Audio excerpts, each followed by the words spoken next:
Bum bum bum bum bum bum bum bum bum bum bum bum bum bum bum.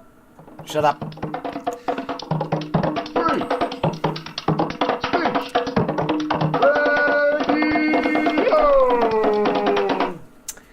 Lovely, lovely. Hello, hello, hello. How's it going? How's it going? Then eight's going all right. Right. We got a heck of a lot of tweets to get through. I'm going to try and do these a bit more regularly. Had a little hiccup. I don't know if you can see here on my mic. I was using batteries before, and I thought I don't really want to be wasting batteries doing this, do I?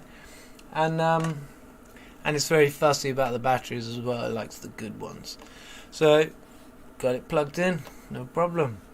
So I hope it doesn't catch fire. Alright, got a lot of tweets to catch up on, and I think it would actually be a good idea because we can just see how, for 2 years it's been all COVID, and then something else takes our attention away. And it could have been the war in Yemen. It could have been the mess in Afghanistan. But it wasn't those. It happens to be the war in Ukraine. So I'm going to be taking my time a bit more as well.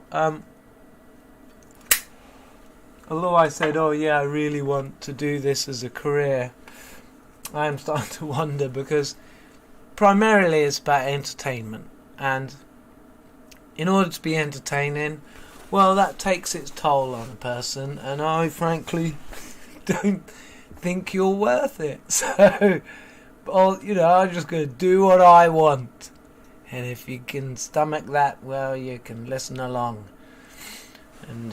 but nobody's forcing anybody to do anything. Right, but this is what we're going to do. So we're going back to March the 1st, just over a month, when this thing started kicking off, I guess. The media's bias on the Ukraine situation will remove the last shred of trust it had. I guess after Brexit, after COVID, most of us aren't surprised that we're not agreeing with the mainstream media.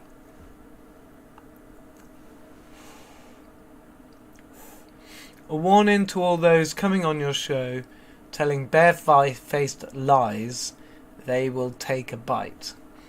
I just can't stand this lying. Boris, you are a huge hypocrite when you denounce violence. We have backed the Americans and used violence against smaller countries on many occasions, killing millions since the end of World War II. Also, the myriad of lies told just makes it worse.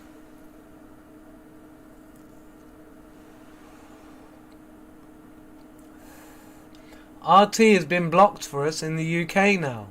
I thought Boris said that was something Russia would do, and we are better than that. I must now treat everything I hear now from British media as not accurate, as I can't verify by checking RT. So they cut RT off, the normal way of looking at it, and then you'd find another way, and then that was getting blocked, and I was finding myself daily needing to just manage to get to hear the other side. Just like I say, there's so much rubbish that they reported on the mainstream, and they're just taking reports straight from the Ukrainian army. You refer to the last chapter in the struggle to keep Syria a sovereign country. A bit unfair. They needed to get rid of the terrorists that Obama gave $500 million to wreak havoc. And that's what the Western way is like, arm the terrorists. Because then, if civilians get killed or if dirty weapons gets used, they don't have to take the blame. Aleppo had been bombed by all sides from 2012 to 2016. The Russians finished the fight, but the city was already a wreck. Damascus, however, was flattened in one day, 18th of July 2012, by the Yanks. As we are forced to listen to British media now that YouTube has banned RT, can you at least mention there is another side to the story? They had been doing that more gradually, but back at this stage, beginning of March, they weren't. In your most humble opinion, Ian, why have we banned RT? Also taking into consideration that talk radio have been a victim of censorship, as they were at one point. This is a little joke that I really thought was funny. Can I?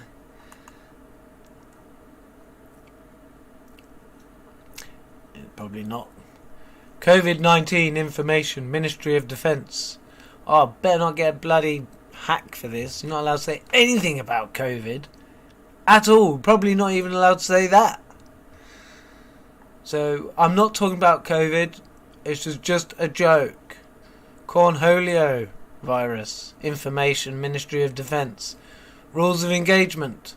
During close combat, ensure masks are worn and hands have been sanitised. Remember, hands, space, punch in the face.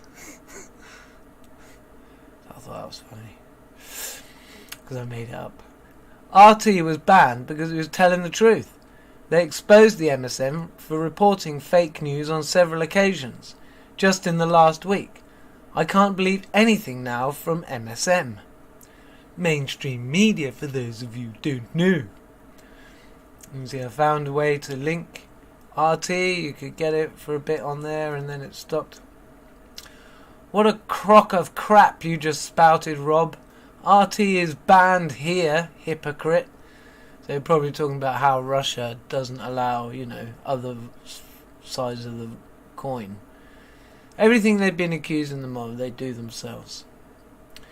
There is courage, then there is foolhardiness. My grandfather was an officer in charge of the Norwegian land force sent to meet the Germans in World War II. He told me he chose not to fight rifles versus tanks. He didn't want them aggravated as they might take it out on the people. So my granddad, my Norwegian granddad, he told me this story. The king had gone to England, so the king wasn't even in the country anymore, because that would have been their primary job had the king been there. My granddad was in the guards, and so he was the officer in charge of a troop, about 40 people or something, to go and meet the Germans coming over the Swedish border in their tanks. So in my head at this time I thought, you could have chopped some trees down, cover the road, you could have, tried to take out a few people with, he said he had a pistol and his men had rifles. Yeah, but they wouldn't have won, would they? They wouldn't have stopped the German force. So even though at the time I thought for a while that maybe he was a bit of a coward,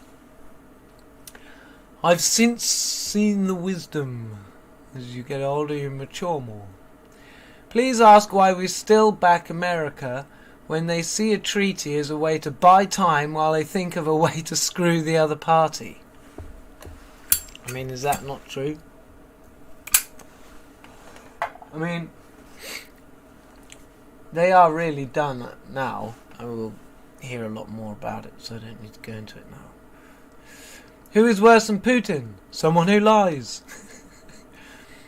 Russia hasn't done anything that Ukraine hasn't already done to its own regions and the West hasn't done multiple times. Justice must be for all. Ideally, we should aim to have a thriving communities across the country and world. Give more sovereignty to these communities and it will happen. That's the only way to get rid of the power corruption, is to give the power all equally, equal it out to everybody. And there is a way of doing it, especially with technology.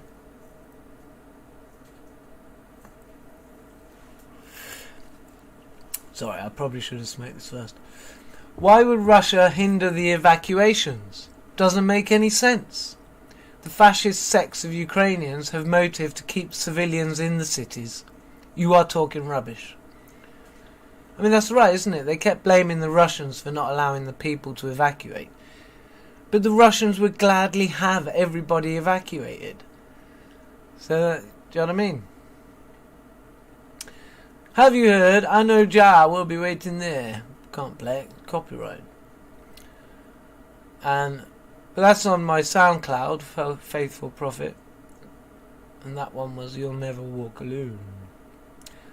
The rest of the world should have sanctioned UK and USA after they invaded Iraq on false intelligence. Yeah, they should have. UK farmers say we only have 50 more harvests. Are you sure gas is more important than food?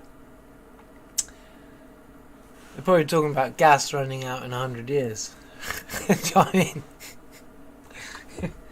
If we can't grow food, then what the pork and why would we want gas?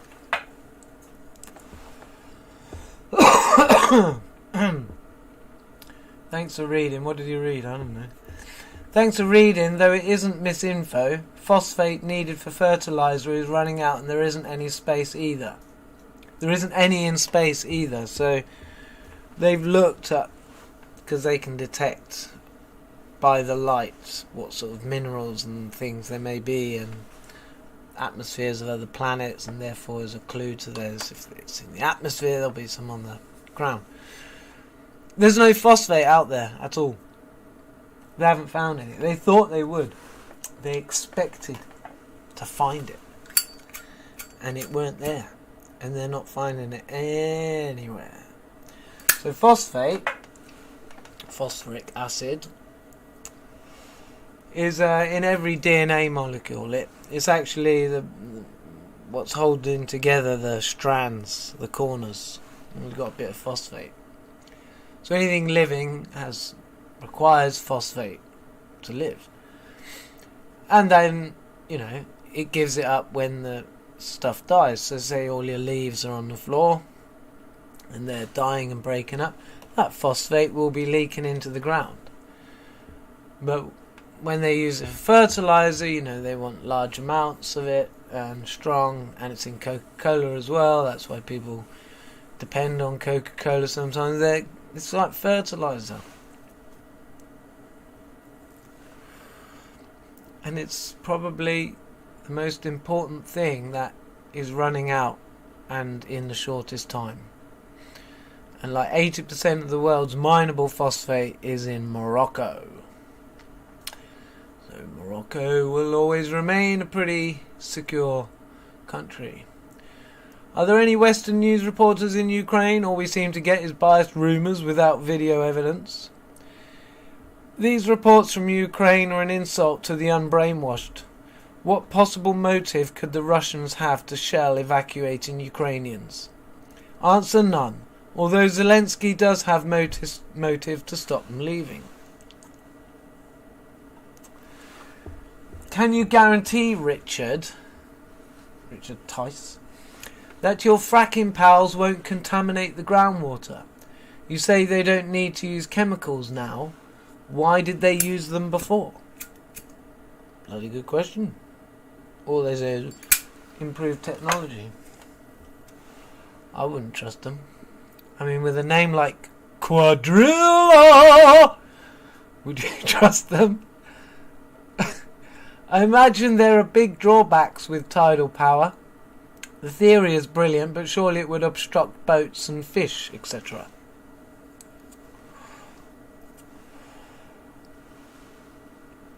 Why aren't there reporters in Ukraine? All we hear is biased reports from Ukrainian fascist military. You're giving us a very false picture. I mean, you've got to repeat yourself when stuff like that. We're only on March 7th. Some measured commentary, like breathing fresh air after 3 days in a dusty bunker. Thanks, Mike and Peter. So that was when Mike Graham got back off his holiday. But within a couple of days he was, they'd had a little word with him and realised he couldn't talk complete common sense on this subject. But then Fufas, go Fufas, you're my new free speech hero. Yeah, Christo Fufas started speaking some sense. Will anyone explain what would have happened to Syria if Russia hadn't got involved? I can't believe they keep blaming the Syria problem on Russia, like, oh, they're using the same tactics they did in Syria, oh, they're doing just what they did in Syria. Fucking Russia saved Syria when he invited there to help fight off the terrorists that Obama funded, who were using residential areas to fire their freaking artillery. See, war has traditionally had a lot of rules, and lots of sort of actual honourable rules. But guerrilla warfare, invented by me in my previous life. Sorry, oops. That's the thing about fighting. If you think of a good idea and do it, everybody else is going to copy you afterwards. Anyway, guerrilla warfare has meant that the rules are out the window. It wasn't Che Guevara who invented it, I guess. I mean, they were using it before. Is this unprecedented? Not a single journalist inside Ukraine. How are we supposed to know what's happening? March the 8th. There's something I want to check out. There was a spate of journalists being killed. And I don't know how long ago it was. Maybe 2018, that sort of time. And I don't know, I was busy with other things. I never really quite saw if there was a pattern of where they were being killed and stuff. RT said the Z is for support and V is for victory. I think they were claiming that they were like, what's this Z? Is this some sort of Nazi flag? Everyone's using the Nazi card. Putin's peace terms are for Zelensky to accept Crimea as Russian, Donetsk and Lugansk as independent, and promise not to join NATO. It could be all over right now. March 9th. Who's this bloke telling fat lies? Russia didn't invade Syria. He was invited by Assad to sort it out. Well, sort it out? Wise words from Sven. Couldn't have put it better myself. I don't know what he said. It takes two to tango. Zelensky could stop the war. Just agree to the peace terms. When you give us evidence-based details that add up, we'll believe you. When we just get hyperbole, we won't. The bloke Katie says we need educating. He means we need brainwashing to accept his non-gender cult. Yeah. Part of the West's agenda seems to have been to nudge masculinity out of the picture. Use your fact-checking skills, loaf. What possible motive would Putin have to bomb a hospital unless Zelensky put his artillery there? I bet Richard has dealings with oligarchs. Let him tell us about those. There's a lot of tweets, sorry. For all those caught up with the outpouring of support and admiration for the Ukrainians, what about those in Yemen and Afghanistan? And how about those in eastern Ukraine who have been suffering for 8 years? It just comes across as fake care. Western democracies are becoming a joke as corrupt media steer the populace. Stephen Hartley.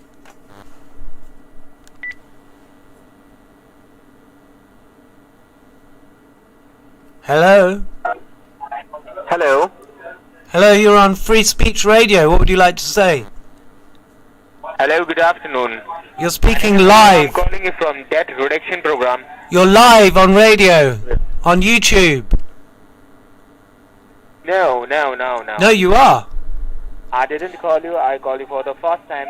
We are a fully regulated company. You've called me on a live radio station. What would you like to say to the world? We are based in England. Yes, we're on live YouTube. What would you like to say to the world? They're listening. Okay.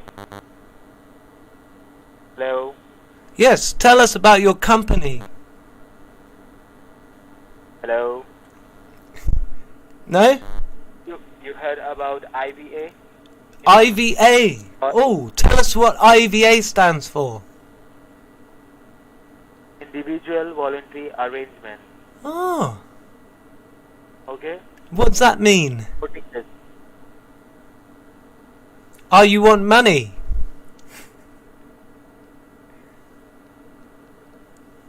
How can people donate? Hello? Well, there we go.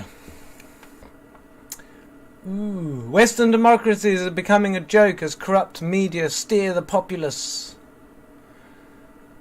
If logic gates in computer chips count as doors, then doors.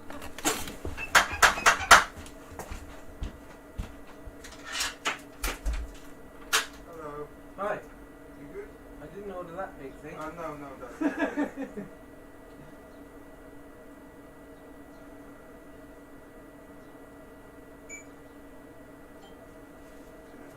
Stephen Hartley. Oh, it's two of them. Well, you've got another one in the car. Yeah. Oh, sorry. Just 1 second, yeah? Why are you out the back? No. Okay. Can I just leave it here? Yeah, of course, yeah, come back.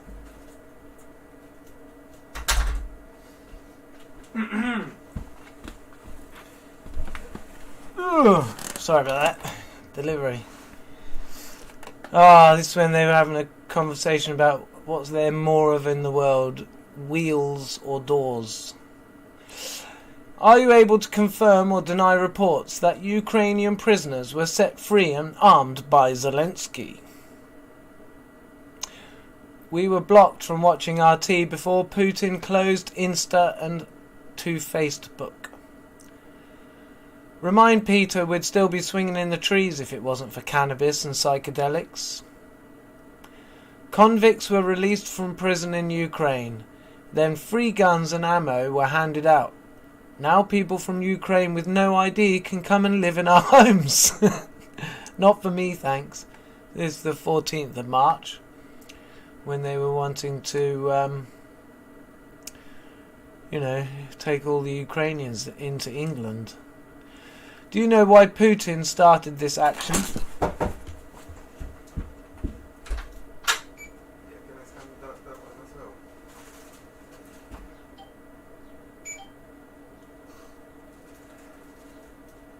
What's your name? Stephen Hartley. Just gonna take the picture.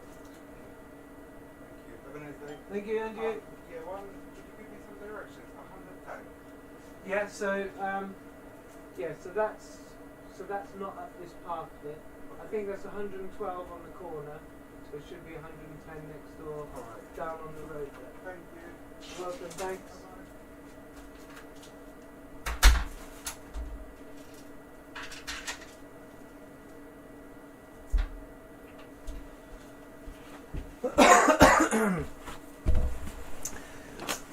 It's a riveting video. Do you know why Putin started this action? It was voted for in the lower house in Moscow. So if you were able to get rid of Putin, it wouldn't change anything in regards to Ukraine. Poroshenko, 2014. Our children will go to schools and kindergartens, while theirs will be holed up in basements. This is the side you've taken, idiots. The MSN didn't deem it worthy to mention the Israeli rocket attacks on Damascus all last week, nor have they mentioned that Iran fired a missile and destroyed a Mossad building complex in Iraq. Want to know what's going on in the world? Don't rely on MSN reports. Has North Sea oil run out, or is it just the Scots being difficult? I think they're trying to cause this... This is, they could be drilling for oil in Scotland. Like, we've got it there. But they're not.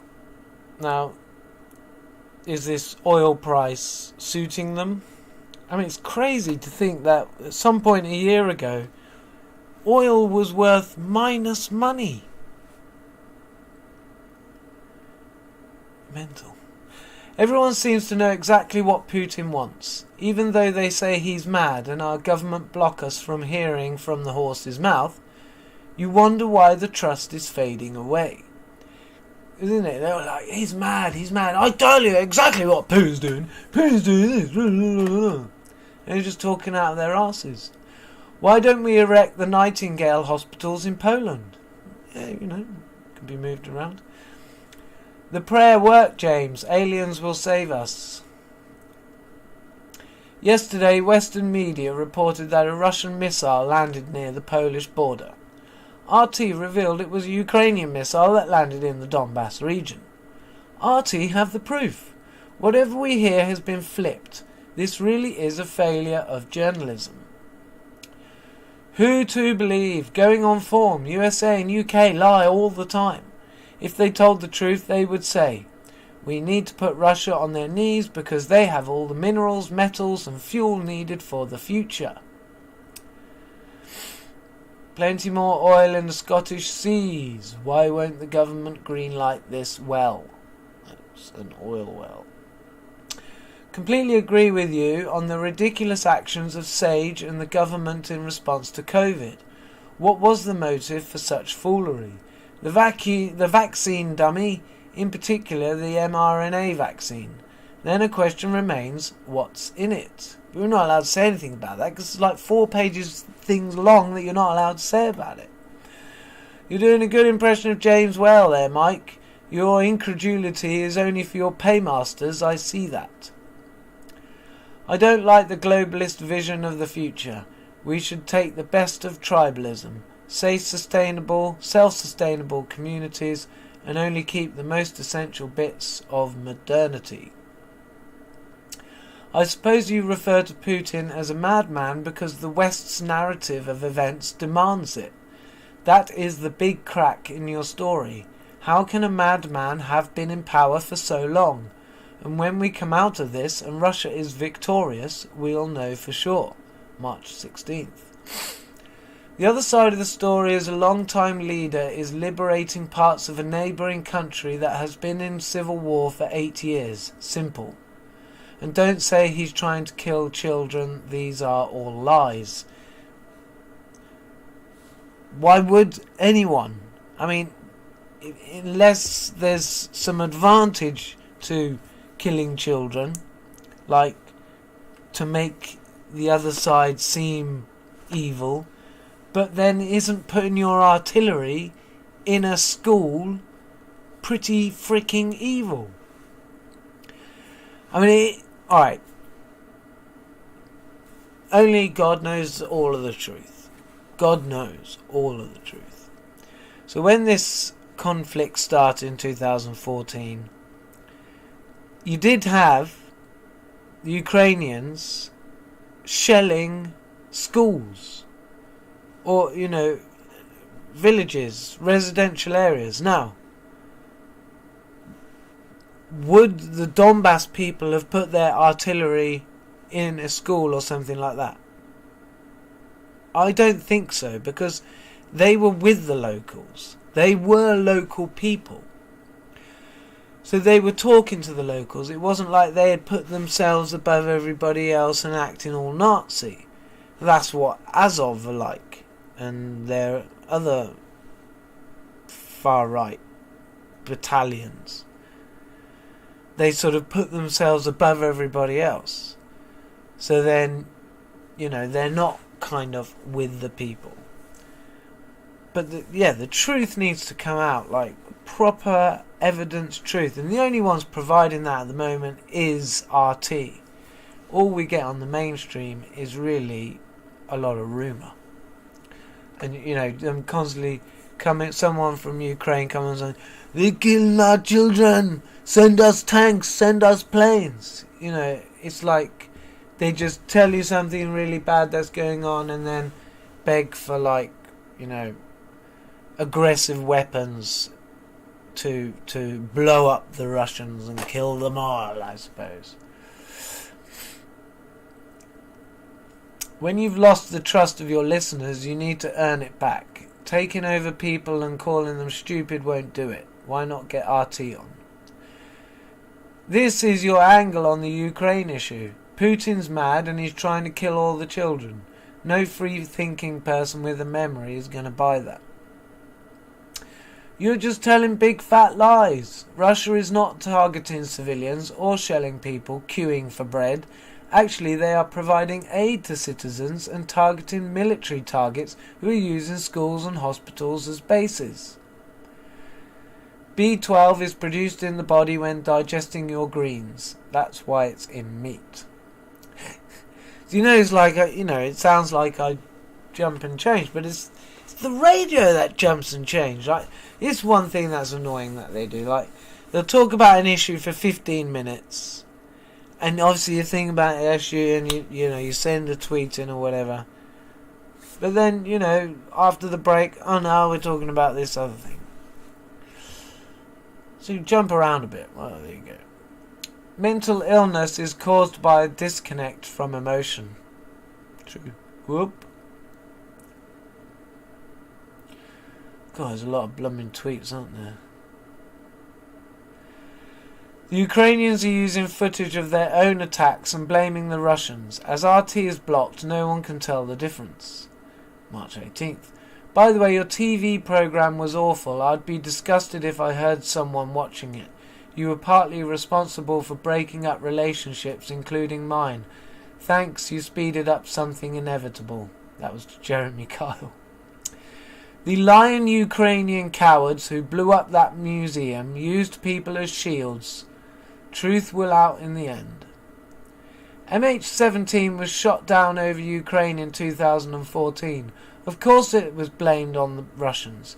The plane looked very similar to Putin's plane, which was also in the area that day. That is why the Ukrainians shot it down. The lies mount up, but truth will come out. Now this was something I did on this channel, wasn't it? And then I realized I said Putin wouldn't have shot that plane down because there were probably Russians on it, and then I found out there were no Russians on it.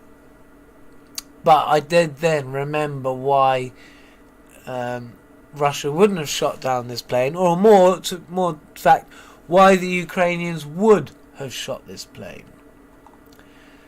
So we need to find a picture of what MH17 looked like in the sky. Okay. Let's see if this comes up. Putin's plane. So this was from 2014.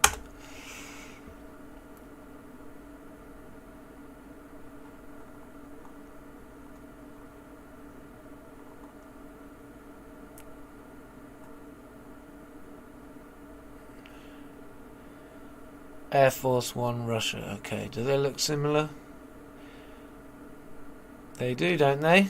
I mean, they're different, but you can imagine if you were in a hurry and you thought, fuck, we've got a chance to take Putin out. Fire the fucking missile. Oops. It wasn't Putin's plane, it was that one. Well, that's alright, we'll just blame the Russians for it. That's what I'm talking about. And everything that they just blame the Russians. Well, blame the Russians that. If RT were the liars, why not expose the lies and prove them? Sadly, the answer is they can't. RT have been blocked because they're exposing the lies of the Western media. Truth will march on. Why doesn't the Magnitsky Act apply to corrupt politicians in countries other than Russia? Yeah, so there's this Magnitsky Act they were harping on about, like it was like a really good thing. But it's focused purely on corrupt politicians in Russia. Why not all corrupt politicians? That was really good, thanks, at Sputnik.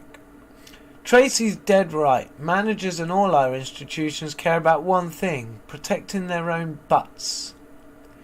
Oh my gee, this Russophobe moving business from Russia-friendly China to Pakistan, also friendly to Russia. Dope. Let me reread that. Oh my gee, this Russophobe moving his business from Russia-friendly China to Pakistan, also friendly to Russia. That's what I was saying. But that's up in the air. Imran Khan, the leader of Pakistan, is friendly to Russia. But the all his parliamentarians and stuff, not so.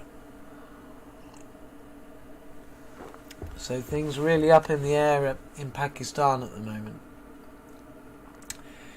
There's a true politician. You turned in minutes. Well, actually, it was seconds. Didn't bat an eyelid. If they can flip so easily on what they think, how can we ever trust anything they say? What I saw today. A cyclist pulling a 15-foot trailer. No helmet. And can you believe it? No shoes. I've seen it all now. That was read out. Actually, it was me. But they didn't read that bit. Zelensky is an incredible liar. I suppose he is an actor. Did you know Napoleon became Emperor of France after lying about his campaign in Egypt? I've slept nude for 30 years. I'm 45 now. I read that as well. Reports from a reputable source are saying an oil pipeline from Kazakhstan has gone down. This will add extra strain to the energy crisis. Why is this not news? Never got mentioned on MSM, I don't think. He just accused the Russians of using people as human shields. Sorry, how are the Russians using human shields? It is the Ukrainians doing this. The West has form on funding extremists. Obama gave ISIS $500 million. The world's best chess player supports Putin. Should tell you something. Western leaders are largely responsible for the situation in Ukraine. The let's piss off Putin strategy started years ago, and egging on the Ukrainians without real help leads us to where we are. The history books will show them as the greedy, uncaring people they are. Going after Putin is backfiring badly. Oil is still being piped into Europe.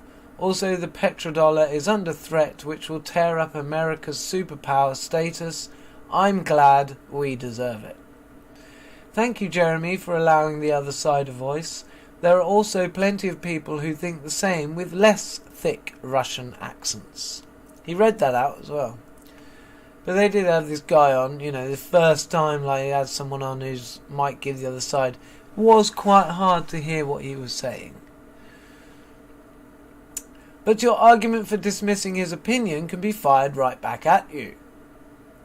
23 years ago today, NATO started an 11-week-long bombing campaign on Yugoslavia. Proud of that, Jezza? Sorry, slavery was abolished? In name only, I say. The British abolished slavery so that they could use it as a stick to beat other nations doing it. Empires are devouring beasts because power over others always corrupts. Look at the problems looming over our Western civilization. We jump from this subject to that. All points to a downward direction. Trust is the glue in civilized society, and it's failing. Why? Disconnect from God, I believe. Hunter Biden is linked to the funding of these biolabs in Ukraine.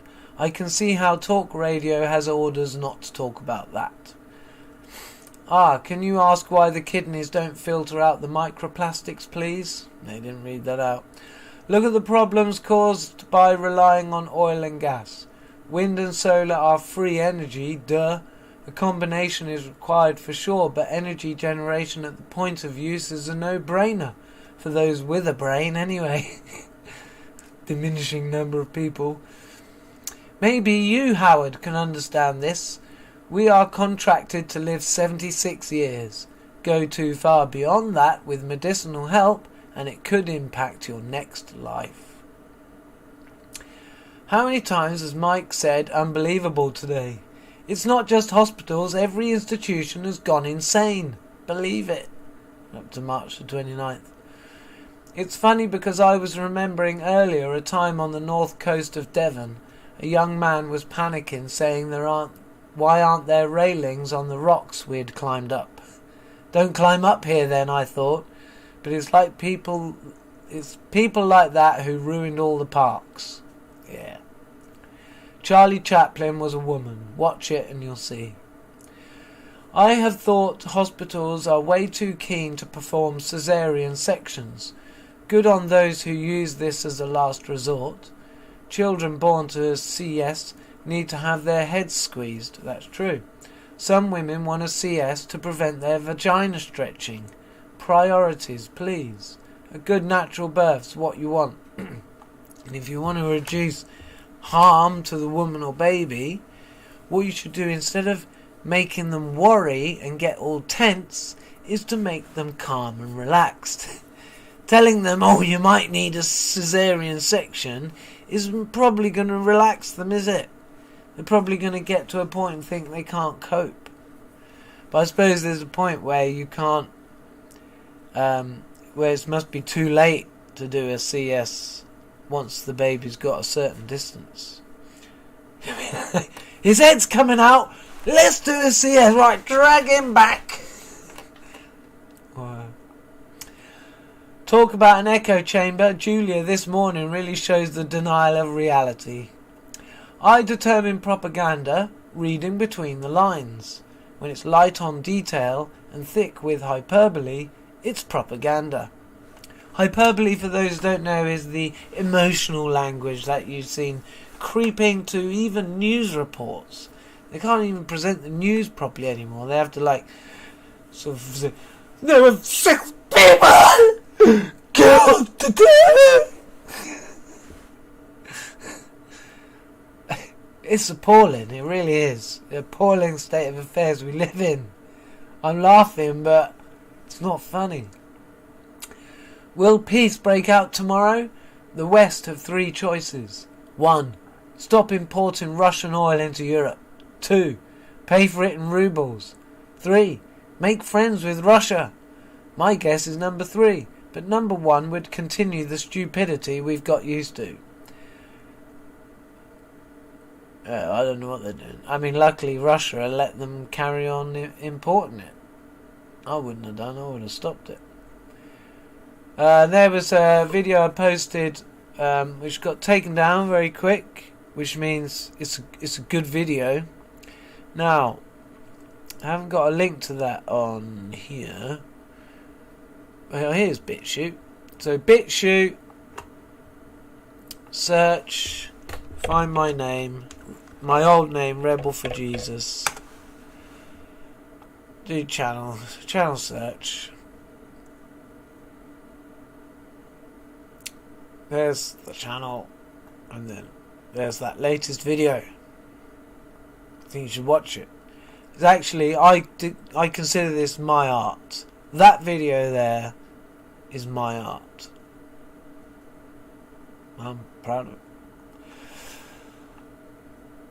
My dad died from chemo poisoning in 2014. Poor diagnosis, total reliance on one MRI. Why is this a derivative of mustard gas used in cancer treatment? That bloke didn't define a woman at all. A woman has a womb. A confused bloke who prefers women's clothing and removes his penis is a eunuch. It's over, 1st of April. There's the BitChute link. One good way to tell who is lying is to notice when something is repeated a bit too often. Liars will keep repeating the lie to convince themselves it's true. When hearing truth after lies, little illuminating details make things clear. The dead bodies in Bucha have white armbands, a sign of being Russian friendly. So they were still wearing them. I guess they didn't know the difference between one green armoured vehicle and another. So Russians left March 30th. March 31st, the mayor of Bucha looks about and goes, the Russians have gone, there's no one here. Who are the Ukrainians going to send in first? Their crack squad, yeah? They're Nazi squads. Nazi squads come in, sees people walking about with white armbands. They've had orders, even if they suspect them of being Russian, even if they're not in military uniforms, shoot them. Why? Because this is the sort of thing they did. When the army left Ukraine, some of the military, dressed up as civilians, continued in the town, causing havoc. So they thought the Russians would probably do the same and shot civilians.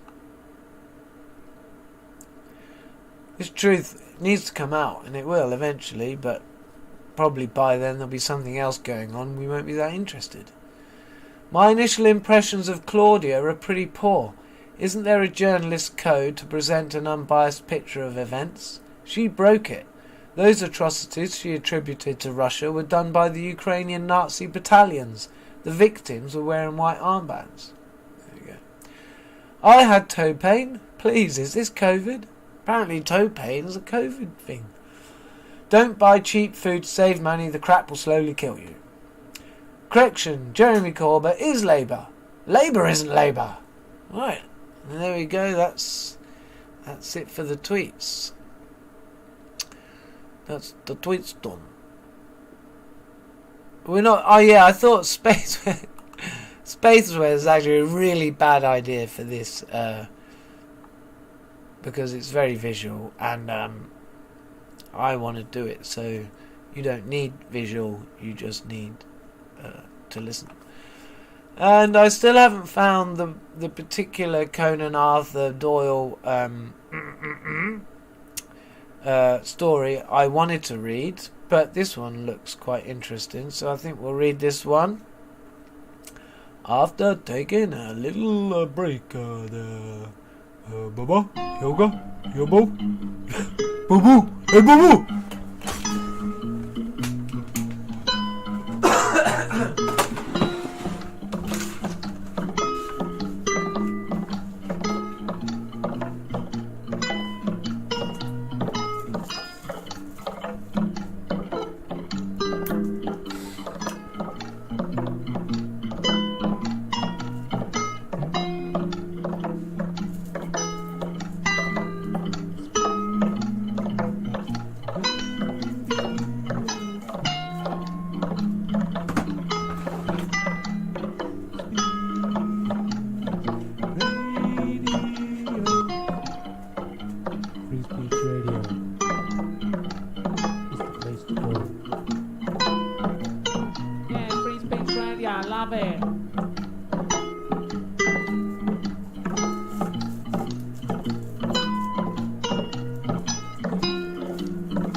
So I'm making a flute. It doesn't work at the moment. I've got to hollow out a lot more. So I burnt a hole through the stick with a metal rod. But I need to make it a lot wider. I don't know how I'm going to do that yet. You could use bamboo, you could use PVC, but hey, I want to get a thrill out of using a bit of ash. Right, let's get on with the Arthur Conan Doyle.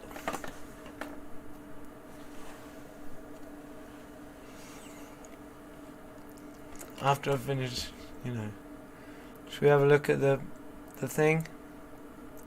And get rid of that. Oh, look at that. Big fat zeros, everybody. I mean, you can't get worse. than that. But anyway, I'm not that bothered. I'm not that bothered.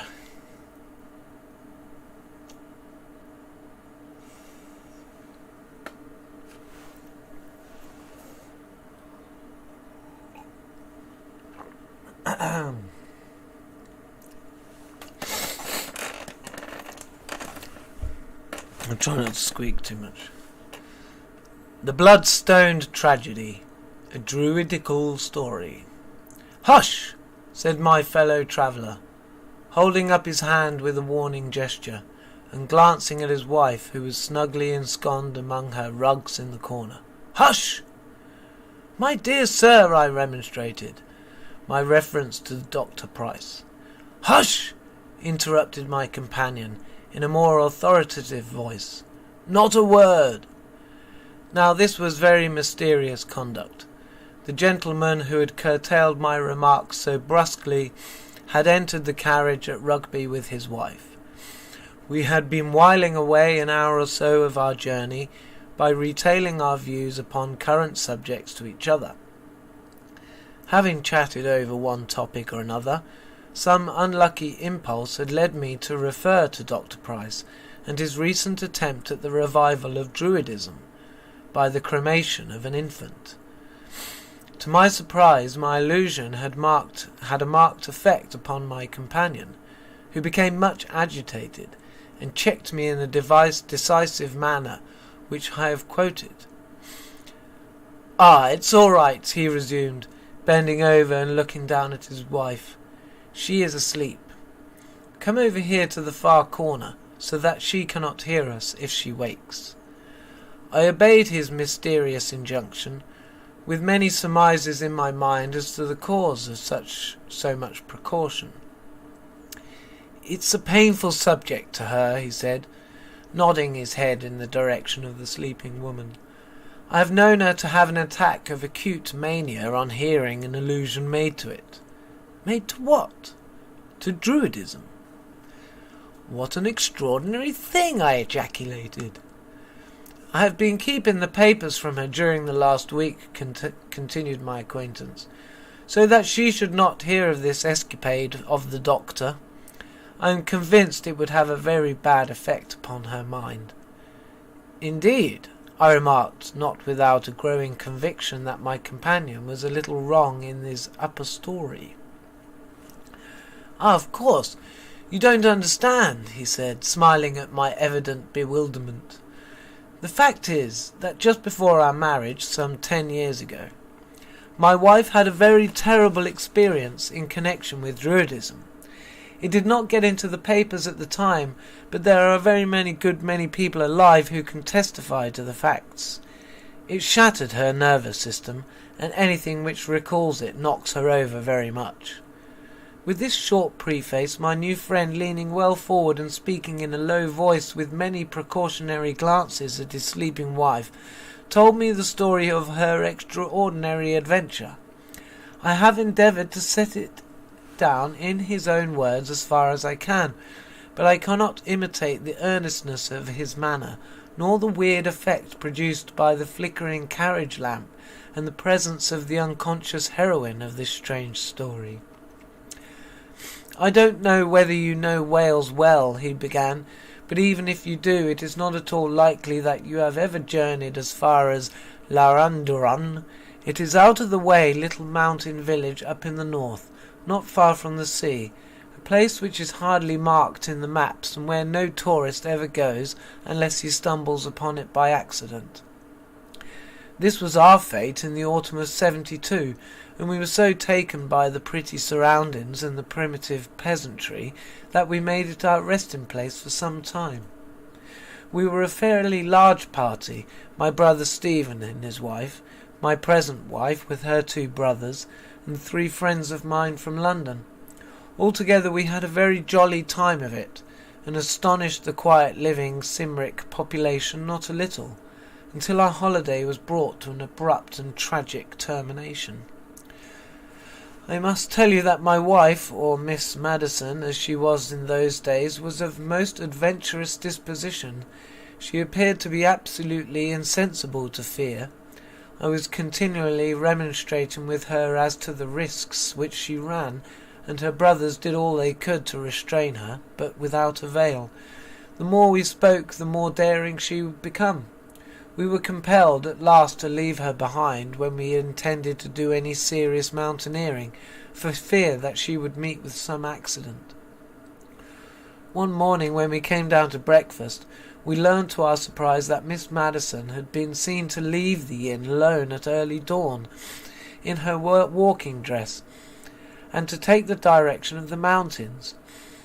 Her intention evidently was to steal a march upon us by visiting alone some of those places which we had gone without her. When we were all rather alarmed by this escapade of the wild girl, but our alarm deepened into positive terror when the whole day passed without hearing a word of her. The district was a notoriously dangerous one. The mountains, without being remarkably high, were jagged and steep, and intersected by numerous chasms. Several fatal accidents had occurred of late in the vicinity. No wonder then that I felt a sinking at my heart when I left the inn that night in the head of a party with torches in search of the woman whom I had already begun to love. I will tell you the story now from her point of view, and give you the facts which we heard afterwards from her own lips. Leaving the inn then, and laughing to herself at the way in which she was giving us the slip, she made the best of her way into the mountains. The morning was a beautiful one, and the crisp, bracing air increased her natural activity and endurance, so that she had walked a very long way before the thought of fatigue entered her mind. She had gone on at random, following the little goat paths from one rugged valley to another, until she had lost sight of all familiar landmarks, and found herself in a desolate labyrinth, surrounded on every side by precipitous crags, and without the smallest sign of human life. Many women would have been terrified in her position, but as I have said, she was constitutionally brave, so finding it hopeless to retrace her steps, she pushed on in the hope of reaching some eminence from which she could catch a glimpse of the outside world.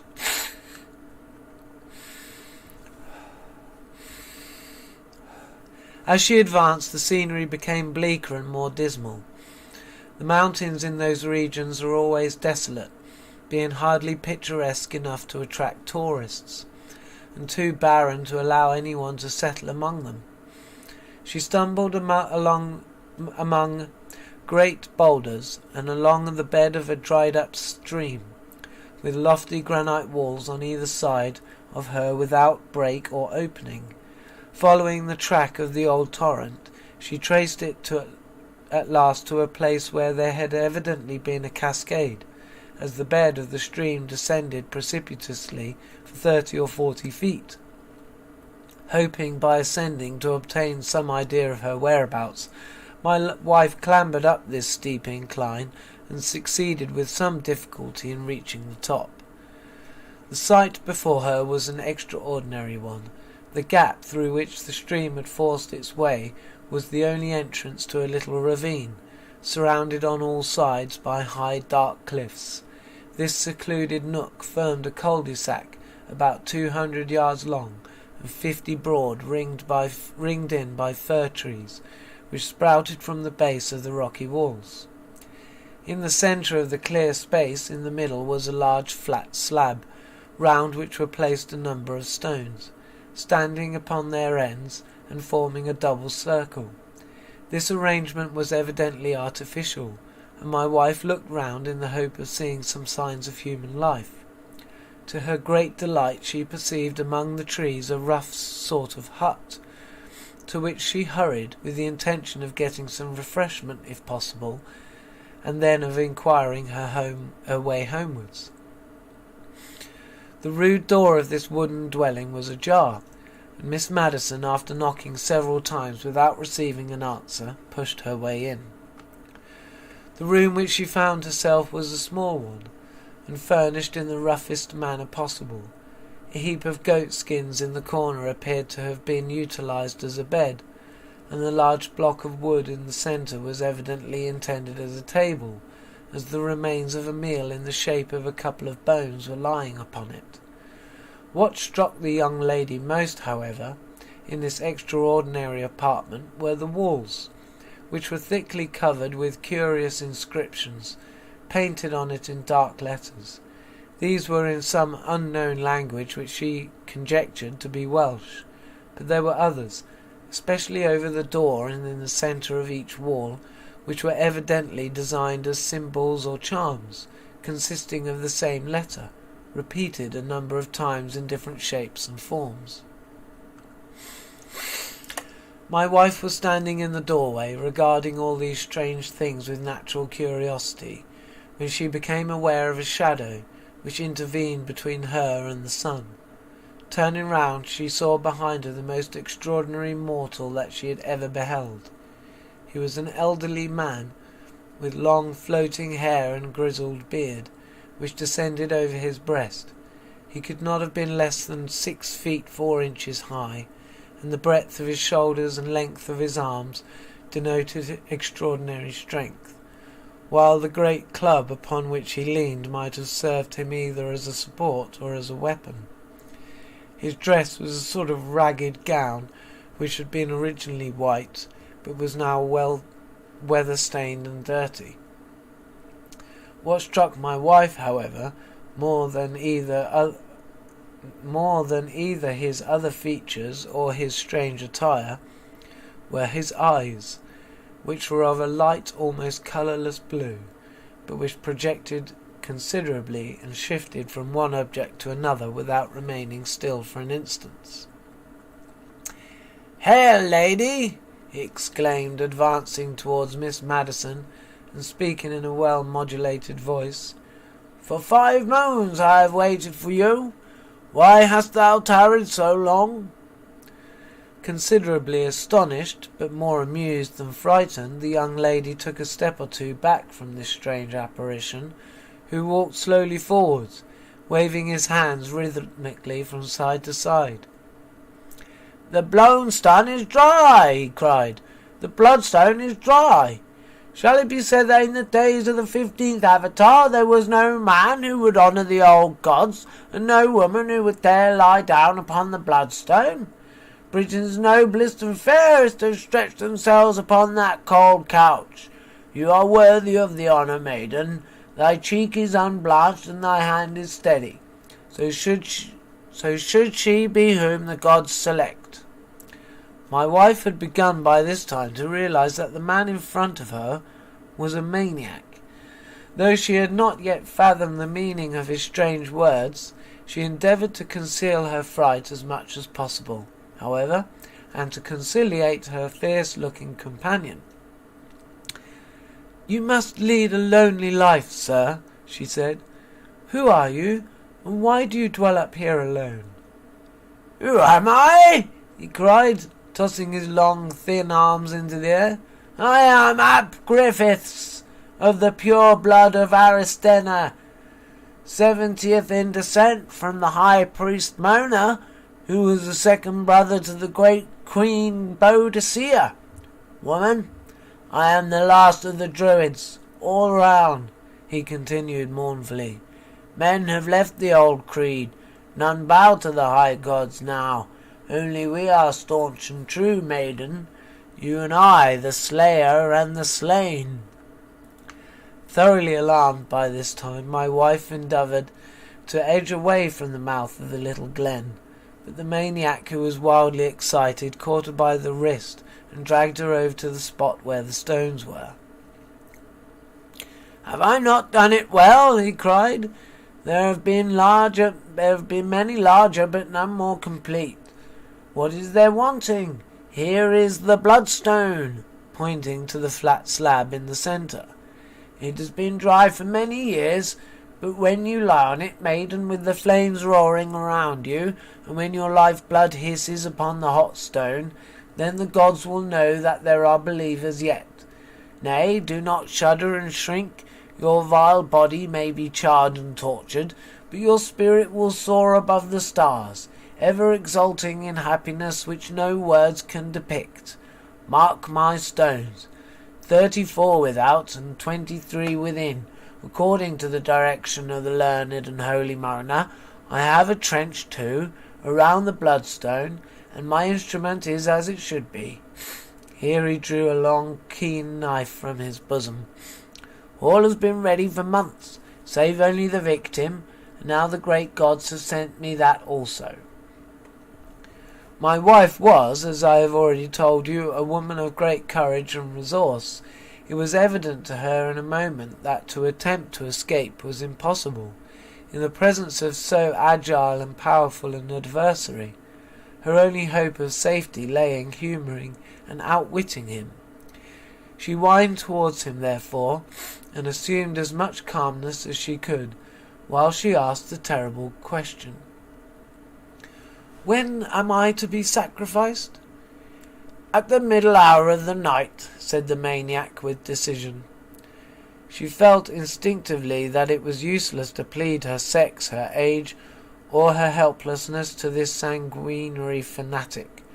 The sun was already low down on the horizon. There would only be a few hours to pass before she should find herself stretched upon a fatal bloodstone. Her last chance lay in the use she might make of that short period. I am ignorant, she said, of many of the things of which you speak. I have much to learn before I can die. You are right, maiden, he said. There is much which none can teach in these latter days, save those who still have the priestly blood in their veins.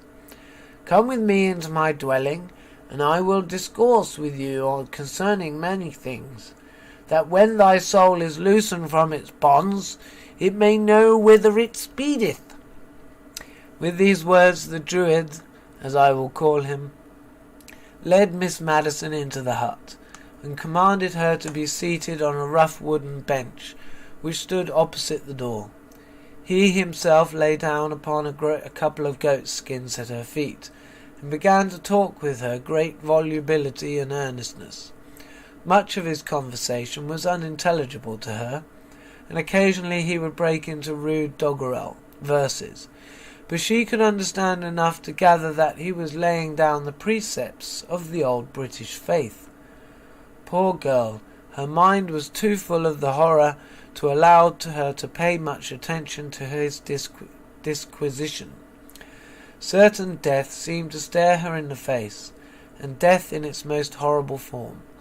Look which way she would, there seemed to be no possibility of escape. Through the half-open door she could see that night was drawing in. The Druid observed it too, for suddenly ceasing his harangue, he sprang to his feet and seized a great chopper which leaned against the wall. I must leave you for a time, maiden, he said. There is much to be done before the darkness comes. The wood is to be cut for the funeral pyre, for I swear to you that none who ever lay upon that hard bridal couch shall ever have a more seemly ending than thine shall be. With these words he hurried out of the hut, and Miss Madison could tell by the crashing sound that he was cutting among the fir trees which surrounded the valley. For a moment a ray of hope came into her mind. Might she not slip past him while he was engaged in his work, and gain the mouth of the ravine without his detecting her? She rose with the determination to risk everything upon the chance, when, to her unutterable horror, she found that the cunning miscreant had in some unaccountable way managed to slip the noose of a rope around her ankles while he lay at her feet, and that she was firmly pinioned to the bench. It was only then that the relentless cruelty and unbending resolution of the monster who had captured her came fully home to her. She screamed piteously for aid. Though she knew that her cries were as useless as her struggles would be, she was entirely at the mercy of the maniac. He came back upon hearing the cries, and stood in the doorway looking down at her with a look of melancholy upon his face. It was so dark now that it was difficult for her to distinguish his features. Lady, he said, this is not what I had hoped. How shall thy courage bear thee up at the supreme moment if thou shrinkest now? You have been honoured above all women by the selection of the gods. Canst thou not prove thyself worthy of the choice? Learn, too, that thy cries are of no avail, for as there is no human ear for many a mile, thou art not the only one whom death will come to tonight. When the red light of the Peri tinges the crags of Cornmorris, and thy holocaust is completed, then at Griffiths, the last of the priestly line, shall pass away with his mission gloriously fulfilled. My life, as well as yours, maiden, terminates at the coming of the 15th Avatar, which my knowledge teaches me will be at the 12th hour of this night. Driven to desperation, my poor wife prayed and begged for mercy from the madman, using every possible entreaty and expostulation to prevent him from carrying out his murderous design. Her prayers, however, had the exactly opposite effect, for flying into a paroxysm of rage, the druid sprang upon her, forcing her down on the bench, to which she was already pinioned. "Wicked and ungrateful woman," he roared, winding a cord around her body and securing her more firmly than before. "Would you persuade the only faithful one to turn false? Not a word more, or I must silence your tongue. You have already committed a grievous sin." With these words he seized his chopper once more and went back to his work, cutting great faggots and piling them around the fatal bloodstone. Gradually the darkness of night settled down upon the little valley. The poor girl stretched, more dead than alive, upon the rough bench, could distinguish the outlines of the madman as he wielded his chopper with demoniacal fury. Then the sound ceased, and she lost sight of him in the gloom. When the moon came out, however, she perceived him once more. Kneeling among the perpendicular stones, he was bowing his head, waving his arms, and giving other symptoms of being engaged in religious devotion.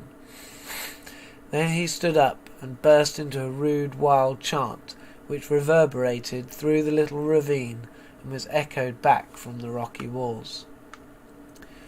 During this time, the very possibility of escape had ceased to occur to Miss Madison.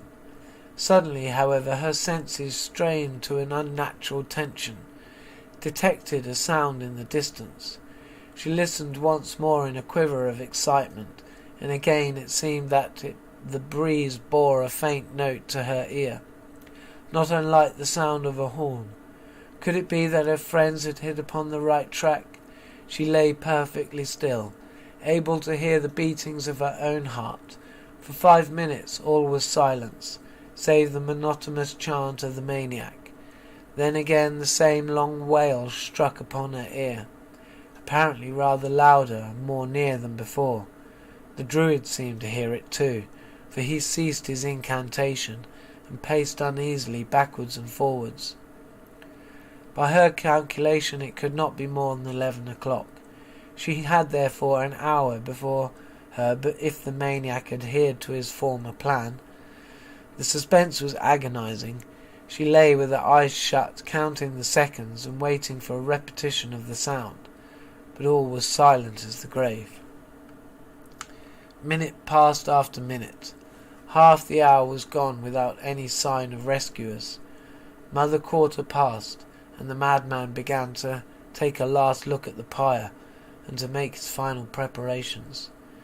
Then he struck a light and ignited the base of the mound of sticks. The dry, resinous pine wood crackled and spluttered, while long tongues of flame licked around the borders of the fatal bloodstone. He approached the door of the hut. "The time has come, maiden," he said. It must have been a weird sight, the column of fire shooting up into the air, throwing fantastic shadows among the gaunt fir trees and the druidical stones. Within the circle of light the white-clad maniac, and in front of him the shrinking girl. He was in the very act of undoing the cords which bound her, when from the mouth of the glen came a loud peal from a horn, and a chorus of human voices, all shouting together. The light of the fire had attracted the rescue party. The druid started like a hunted beast. "Too late!" he roared. "Too late! Thy doom is sealed! Thou must die!" He caught up the bench and the prostrate woman, and running with incredible speed, he laid her beside the roaring flames, while he drew his long knife from his bosom. My poor wife's last recollection is of the fierce face looking down at her, the savage, colourless eyes, and the uplifted knife. When she came to herself, friendly faces were around her. Her head was pillowed upon my breast, and the first word that passed her dear lips was my name. The druid was laying on his back, some little way off, with his head cut open. I shall never get such a stick again as the old friend which I broke over that night over his crazy skull. It was touch and go, though, for if I had got up 1 moment later, the fellow's knife would have been in Mary's heart. We got her down to the inn at Larendron, but she developed a brain fever the next day, and for weeks her life was despaired of. Such an impression was the adventure made upon her that the least incident which may recall it has a very bad effect upon her. That is why I have concealed the episode of Dr. Price from her knowledge. "And the druid?" I asked. "Oh, he turned out to be a very well-known man of science and archaeologist. He had been erratic in his conduct, and was therefore confined in the Merthil lunatic asylum. But he escaped some 6 months before, and all clue to his whereabouts was lost. He must have spent the whole time in this nook among the mountains, practising his pagan rites, and living on the goats and anything he could pick up." "What became of him then?" "Oh, that is about the queerest thing in the whole story. Whether the crack in my stick depressed some bump, or how it acted, I don't know. But the fact remains that when he had recovered his senses, he was as sane as you and I, and has, as far as I know, remained so ever since. They kept him in the asylum for some time for fear of a relapse, but they let him out eventually. Hush! She's waking up. Yes, they will have a lively time at the beginning of the next session, to all appearance. Don't you think so, my dear?"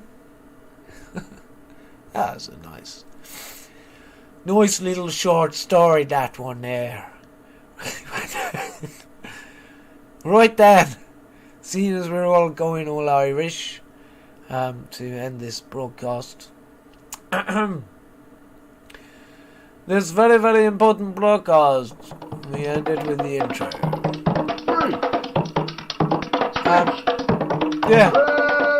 Leaving a comment and all that and stuff like that, and ciao for now, bye!